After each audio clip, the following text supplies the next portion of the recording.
Esse é o verdadeiro vídeo feito a pedidos, porque algumas semanas atrás eu perguntei no meio de um outro vídeo se as pessoas tinham interesse que eu explicasse o método de Feynman, e foi um dos vídeos mais comentados do canal nos últimos tempos. Então hoje chegou o dia, eu estou aqui para explicar o método de Feynman para vocês. Antes de mais nada, para quem nunca ouviu falar no método de Feynman, eu vou explicar para que serve, porque de repente pode não servir para você, para o seu caso. E depois eu vou falar um pouco de quem foi o Feynman, porque que ele deu nome a esse método, e em seguida eu vou explicar o método de Feynman. Só que com um detalhezinho, né? Aqui sempre tem aquele detalhezinho a mais. É por isso que você não pode deixar de se inscrever nesse canal. Porque aqui sempre tem algo a mais, eu sempre vou te dar uma visão um pouco diferenciada do que você vai encontrar por aí. E nesse caso, eu encontrei um quinto passo. Geralmente o método de Feynman é explicado em 4 passos, mas eu encontrei um quinto passo numa garimpagem muito louca que eu fiz e vocês vão gostar da história. Mas essa história vai ficar para o final do vídeo e não adianta você entender o quinto passo sem entender os outros, certo? Então vamos lá. O método de Feynman não é um método para você sair aplicando em tudo que você estuda. Você vai entender lá no quarto passo por que não serve para tudo. Mas ele é um método para você compreender aqueles conceitos mais difíceis. Ou para você verificar se você compreendeu. Porque às vezes a gente acha que está entendendo, mas quando vai ver mesmo, não está entendendo tão bem assim, tão profundamente quanto a gente desejaria. Você pode usar para conceitos que não sejam tão complexos? Pode. Por exemplo, quando é um conceito que, apesar de não ser complexo, é um conceito muito importante que você quer compreender a fundo, e aí o método de Feynman se aplica muito bem, certo? Então, esses são os usos básicos do método de Feynman. Mas, afinal de contas, quem foi esse tal de Feynman que deu o nome para esse método tão desejado aí pelas pessoas? O Feynman, na verdade, foi um físico bastante importante no século XX. Ele ganhou um prêmio Nobel, mas ele ficou famoso fora do ambiente da física com o apelido de o grande explicador. Eu acho esse apelido o máximo, porque não é o grande professor, o grande mestre, não, o grande explicador. E por que isso? Porque ele tinha uma capacidade muito grande de explicar coisas muito complexas da física. Lembra que na época dele a física quântica estava explodindo de descobertas e ele ganhou o Nobel dele em cima disso. E ele tinha essa capacidade de explicar praticamente sem matemática. E ele deixou como legado, como prova disso, um conjunto de livros chamado As Aulas de Física do Feynman. No Brasil, acho que foi traduzido pelas Lições de Física do Feynman, mas quando eu conheci só tinha a versão em inglês. E o mal barato desse livro é que ele explicava toda a física conhecida da época quase sem equações. No máximo ele tinha uns diagramas, botava uma ou outra equação, mas era muito pouco. Você imagina você explicar mecânica quântica, eletromagnetismo, com pouquíssima matemática. Então ele tinha realmente uma capacidade de desdobrar, de desmembrar o conceito que era muito grande e que ficou muito reconhecida. Então, por isso o método se chama método de Feynman. Ele não criou no sentido de que o método é esse, toma aqui, deem o meu nome. Mas as pessoas com base nas experiências que tiveram com ele, pessoas que conviveram com Feynman e tal, derivaram da forma como ele abordava os assuntos esse método que hoje se chama por aí de método de Feynman. Então vamos lá para o nosso mapa mental para explicar para você quais são os 5 passos do método de Feynman. Na verdade tem os 4 tradicionais e o quinto que eu sempre faço uma pesquisa um pouco mais a fundo e acabo descobrindo alguma coisa mais interessante. E se você está chegando por aqui, eu sou a professora Ana Lopes, fundadora da Mais Aprendizagem. Eu acredito que aprender pode ser muito mais produtivo e muito mais divertido. É só você conhecer o caminho. E eu estou aqui para mostrar para você que caminho é esse. Vamos lá? Então vamos lá descobrir como usar essa tal técnica de Feynman para você aprender conceitos difíceis. A gente tem que entender primeiro qual é a premissa por trás dessa técnica, porque aí fica fácil você entender o porquê de cada passo. A premissa é muito simples. É que se você não sabe explicar alguma coisa com as suas próprias palavras, quer dizer que você não entendeu. E aqui é muito interessante, porque vários autores de várias áreas de conhecimento, escritores, cientistas e tal, repetem mais ou menos isso aqui de várias maneiras diferentes. Então é possível até você questionar se realmente a pessoa não pode saber, mas não conseguir expressar, mas via de regra, principalmente no meio acadêmico, você saber, né, ter uma ideia na sua cabeça, mas não conseguir expressar essa ideia acaba sendo uma coisa um tanto quanto inútil. Então a gente acaba associando o conhecimento da pessoa com a capacidade dela de expressar esse conhecimento, certo? Então essa é a premissa básica por trás do método de Feynman. Agora vamos ver os 4 passos. Primeiro passo é você selecionar um conceito. E, como eu disse, não é para você sair aplicando a técnica de Feynman para todo lado, porque você não vai dar conta. Principalmente se você tem muitas coisas para estudar, como a maioria de nós tem, né? Então você vai escolher um conceito que seja relativamente complexo, que você esteja com alguma dificuldade de entender, ou que ele nem seja tão complexo, mas que seja realmente muito importante na sua área, naquele assunto que você está estudando, e que, portanto, você quer entender muito bem esse conceito. E esse, seja complexo ou seja importante, tem que ser alguma coisa que você já estudou. Não é uma técnica para você usar pela primeira vez que você enxerga, que você tem contato com aquele negócio. Então, pelo menos você tem que ter assistido a aula, dado uma olhada no livro, na apostila e tal, até para você chegar à conclusão de que aquele conceito ele é complexo o suficiente para você aplicar o método de Feynman ou é importante o suficiente também, né? Então, você tem que fazer essa seleção com bastante critério. Aí você escolhe lá o conceito. Você pode, obviamente, escolher conceitos inicialmente que não sejam tão complexos para que você consiga praticar o método, mas a ideia dele é realmente que você aplique a conceitos mais complexos e mais importantes. Tudo bem, selecionou o método, o que você vai fazer? Você vai, então, tentar produzir uma explicação desse conceito. Você já viu uma aula, você já leu na apostila, agora você fecha lá sua apostila, seu livro, e aí você vai explicar. E como que você vai fazer essa explicação? Você vai fazer essa explicação como se você estivesse explicando para um leigo, para uma criança.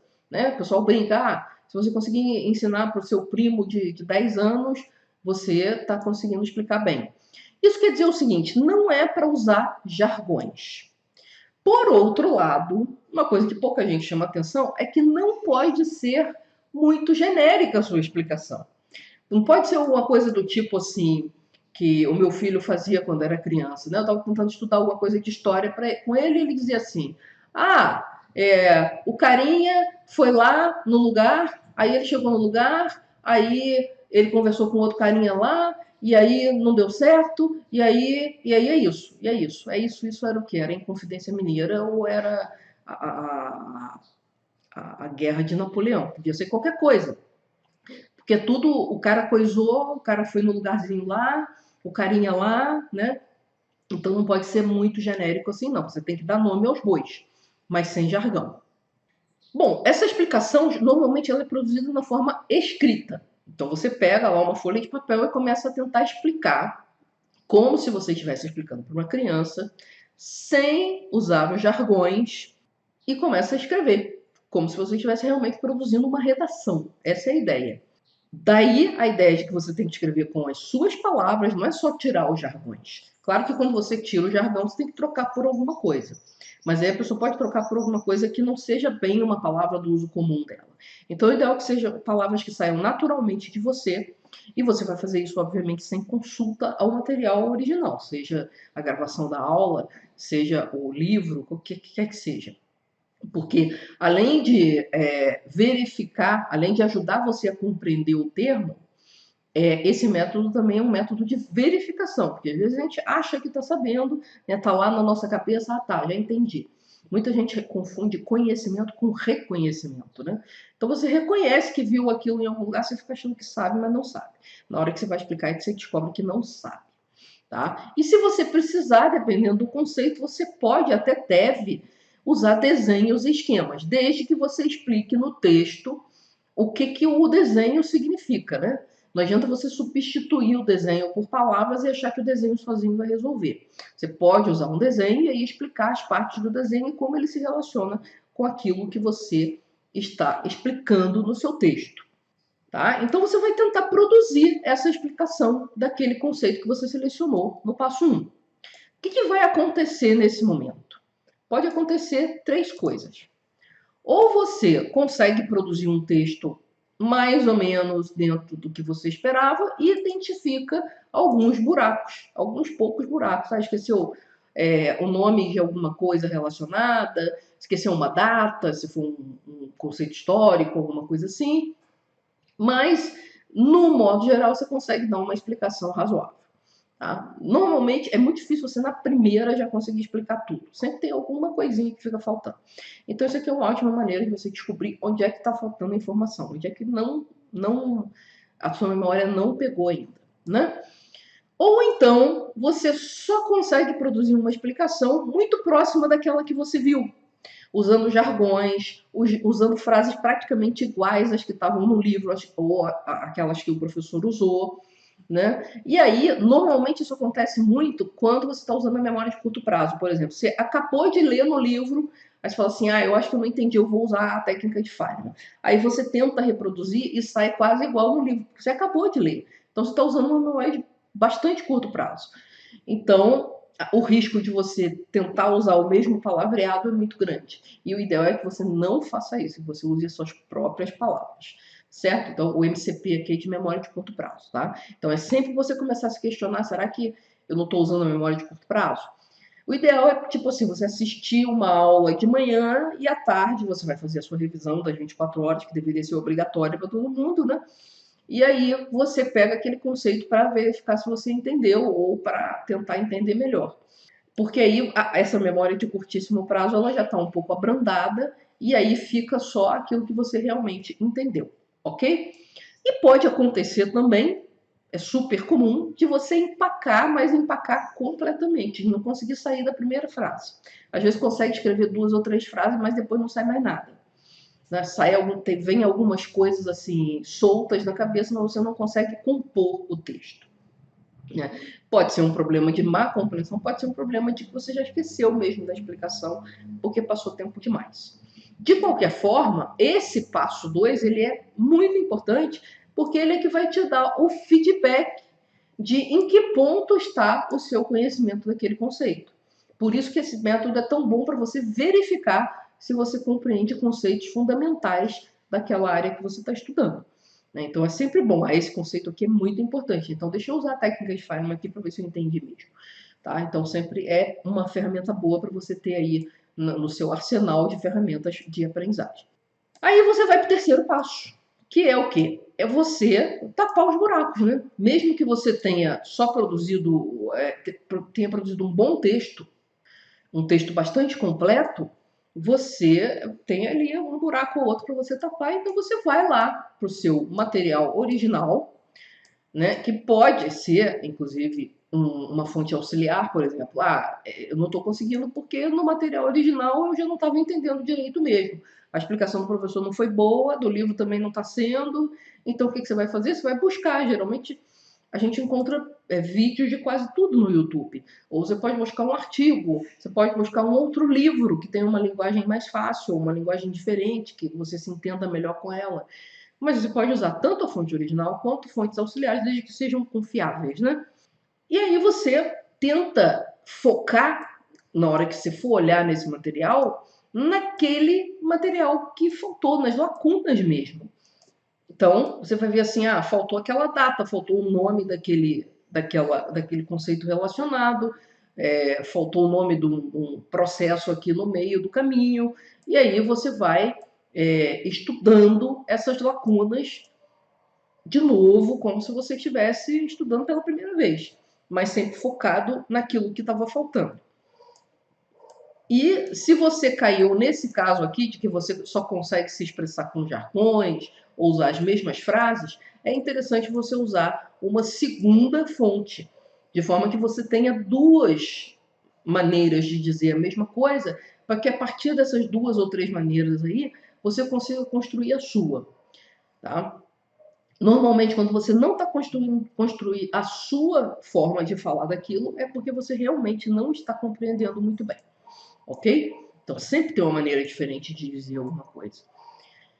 E se você empacar geral, aí sim que você tem que realmente sentar e estudar e ver o que está faltando, de repente pedir uma explicação para um amigo, pedir para o professor explicar de novo, identificar exatamente onde foi que você empacou. Fala assim, ó, eu vim até aqui, mas quando chegou aqui eu vi que não estava entendendo mais nada.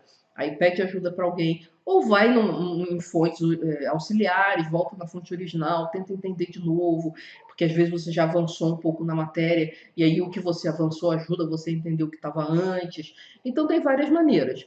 Mas o importante é que esse passo 3 seja bem feito no sentido de tapar todas as coisas que ficaram de fora da sua explicação original. Seja ela uma explicação bem completa, seja ela uma explicação que praticamente não saiu do papel.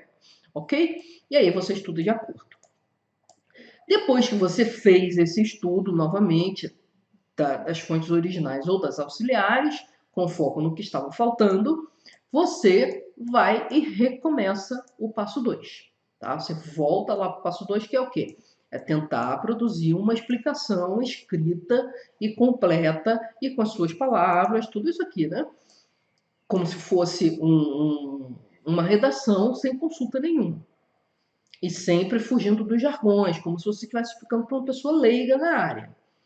E esse processo pode se repetir várias vezes, até você conseguir com segurança explicar o conceito do início ao fim. Depende do nível de complexidade do conceito, depende do nível de dificuldade que você tenha, depende do nível de base que você tenha para enfrentar esse conceito, certo? Pode ser que em 2 passadas aqui você já consiga entender o conceito bem, pode ser que você precise de 3, 4, 5 passadas. E é por isso que eu disse no início, não use o método de Feynman para você tentar estudar cada coisa, cada conceito que aparece na sua frente. Porque é desnecessário, muitas coisas você vai entender de primeira e tá tudo bem, você só precisa revisar para memorizar. E aí é como você ficar dando tiro de canhão em mosca, não tem muito sentido. E também porque o método de Feynman pode se tornar muito custoso do ponto de vista do tempo e do esforço que você faz, porque você tem que escrever e tal. Então, escolha a dedo, escolha alguns. Se você quiser exercitar, escolha um conceito por dia, aplique a técnica, faça isso durante um mês, que a tua capacidade de explicar as coisas que você aprende vai aumentar muito. E essa é uma capacidade muito importante, quer você siga uma carreira mais acadêmica ou não. A capacidade de comunicar suas ideias, ela é importante em qualquer área do mercado de trabalho que você imaginar, ok? Então, é uma excelente prática para você aí. Agora vamos ver o famoso, misterioso quinto passo, aquele que ninguém contou, que ninguém encontrou, só a prof que é danada e vai lá e pesquisa para valer. Mas antes de eu dar o quinto passo, o que você vai fazer? Você vai dar aquele joinha maroto, porque afinal de contas eu atendi o seu pedido, expliquei aqui o método de Feynman nas minhas palavras, né? Na forma como eu entendo o método de Feynman e na forma como eu acho que ele é mais útil para as pessoas. Já deu aquele joinha? Então, beleza. Então, eu vou desvendar para você o quinto método. O quinto método é você explicar, só que dessa vez de forma oral. E a grande sacada aqui é que você tem que ter um gestual fácil e coerente. Os teus gestos têm que ajudar na explicação. Eu faço muito isso aqui. Às vezes eu estou com a mão no mouse e não uso tanto. Mas geralmente eu explico muito com as mãos. E de onde eu tirei essa maluquice? Eu tirei de um artigo desse professor da USP aqui, professor Nestor Katisha, espero que eu esteja falando o nome dele correto. E o professor Nestor publicou na Revista Brasileira de Ensino de Física um artigo em que ele conta a história dele tendo feito o doutorado lá na Caltech, que era a universidade onde Feynman trabalhava, e na época que o Feynman era vivo. E ele contava que eles iam perseguindo o Feynman, né? O Feynman dizia que ia dar o curso tal, ele ia lá fazer o curso tal. No semestre seguinte ele ia dar outro curso, eles iam lá e se matriculavam naquele curso. Então eles escolhiam o curso pelo aquilo que o Feynman estava dando, porque ele era realmente muito bom. Isso é o relato do professor. E nesse artigo, uma das coisas que ele comenta é justamente o fato de que o Feynman dizia que tinha que explicar com as mãos, tinha que falar com as mãos. Eu faço bastante isso quando eu estou explicando. Se eu não tiver com a mão no mouse aqui, mesmo com a mão no mouse, eu dou um jeito de gesticular. Eu tenho muito esse hábito, e esse é um hábito que ajuda você a compreender quando você está explicando e ajuda você, o outro a compreender a sua explicação. Então, se o teu gestual estiver fácil, estiver congruente, estiver tranquilo, é mais um indício de que você está compreendendo bem aquele conceito. Agora, se você está engasgando e você está com a gesticulação travada, provavelmente você não está conseguindo entender muito bem por onde que o seu cérebro está indo, se esse negócio é um processo, esse negócio é um conceito ligado a esse, aquele. Então, esse gestual ele é um indicador muito forte e é um auxiliar muito forte de que você está compreendendo. Então, no final dessa coisa toda, de você passar ali umas 2, 3 vezes pela explicação, até você produzir um texto que você acha que está legal, tente fazer uma explicação oral, novamente, sem o papel, até porque você vai estar ocupado gesticulando. Veja se o teu gestual sai naturalmente. Se você não está acostumado a explicar as coisas para alguém, provavelmente você vai ter um pouco de dificuldade no início, mas é um excelente treino, novamente, para quem quer seguir carreira acadêmica ou para qualquer outra área em que você tenha que explicar as coisas para as pessoas. E isso é quase todas as profissões do mundo, tá? Principalmente profissões de nível superior para cima. Então, você precisa desenvolver essa habilidade de comunicação. Então, esse quinto passo é um passo bastante interessante da gente acrescentar no método de Feynman tradicional, para que a gente desenvolva essa habilidade de se comunicar com um gestual que seja congruente com aquilo que você está explicando. E tudo isso, gente, não é invenção minha, não é invenção do professor Nestor, não é invenção do Feynman. Isso tem tudo a ver com pesquisas recentes da ciência cognitiva que mostram que o ato de gesticular ele ajuda quem está ouvindo a entender e ajuda quem está explicando também a entender melhor e mais a fundo aquilo que está explicando. Agora, se você quer se aprofundar ainda mais nesse assunto, o que eu fiz? Eu peguei todo esse material que eu pesquisei, que eu achei tudo muito interessante, e produzi um artigo, né? E lá nesse artigo, além de tudo que eu expliquei aqui, eu explico, eu mostro para vocês um material retirado justamente desse artigo do professor Nestor, da USP, que é um episódio em que o próprio Feynman está usando o que a gente hoje chama de técnica de Feynman, que ele não chamava, obviamente. Eu também explico por que a técnica de Feynman funciona do ponto de vista da ciência cognitiva. Da mesma forma que eu falei para você, olha, tem pesquisas mostrando que o gestual ajuda quem explica e ajuda quem ouve a explicação. Então, cada etapa do método de Feynman tem um porquê da ciência cognitiva, que provavelmente o Feynman não tinha conhecimento, mas que foi desenvolvendo intuitivamente. Também vou falar de vantagens e desvantagens um pouco mais a fundo, né? A principal desvantagem eu já comentei aqui, ela é uma técnica trabalhosa que envolve você voltar várias vezes, escrever, que é uma coisa demorada e tal, mas é uma técnica que vai te dar um conhecimento muito sólido daquele conceito, tá? Isso é só uma dos contrastes que a gente pode fazer aqui. E também vou passar para você a referência do artigo que eu falei do professor Nestor, que está em português.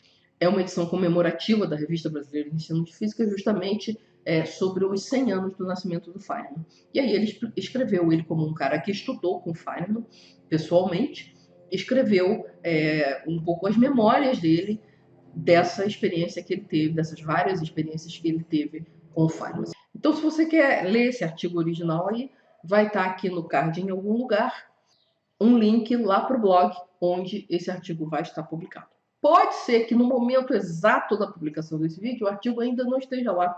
E aí eu vou te direcionar para o blog, aí tem muitas coisas interessantes lá. Mas a minha ideia é publicar junto, tá? Se a gente conseguir fazer as duas coisas no mesmo tempo, a gente publica junto. Se não, você espera um pouquinho, se cadastra no canal, né? Para você receber outros materiais e também para conferir aqui se já saiu o artigo ou não, tá bom? Então eu vou ficando por aqui e compartilhe esse vídeo com aqueles seus amigos que estudam coisas super difíceis e estão sempre embananados e nunca sabem se sabem ou se não sabem aqueles conceitos de verdade. Manda lá para eles.